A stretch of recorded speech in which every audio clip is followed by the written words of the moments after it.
పచ్చిమిరకాయలు టమాటా చట్నీ విధానం. పచ్చిమిరకాయలు దోరగా ఉన్న టమాటాలు తీసుకోవాలి, అప్పుడే టేస్ట్ సూపర్గా వస్తుంది. పచ్చిమిరకాయలు దోరగా వేయించుకోవాలి. అలా టమాటాలు చీలికలుగా కోసుకొని ఉడికించుకోవాలి. కొంచెం పసుపు, తగినంత కరివేపాకు, తగినంత జీలకర్ర వేసుకోవాలి. కొంచెం చింతపండు వేసుకోవాలి టేస్ట్ రావడానికి. రోట్లో దంచుకోవాలి, ఉప్పు వేసి దంచాలి.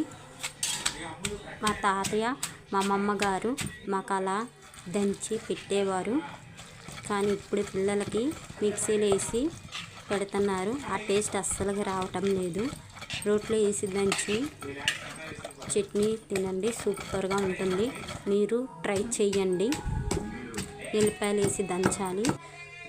పచ్చడి చూడండి, దోరగా ఉండటం వల్ల టమాటాలు ఎంత బాగుందో చూడటానికి నోరు ఊరిపోతుంది. అట్లలోకి సూపర్గా ఉంటుంది.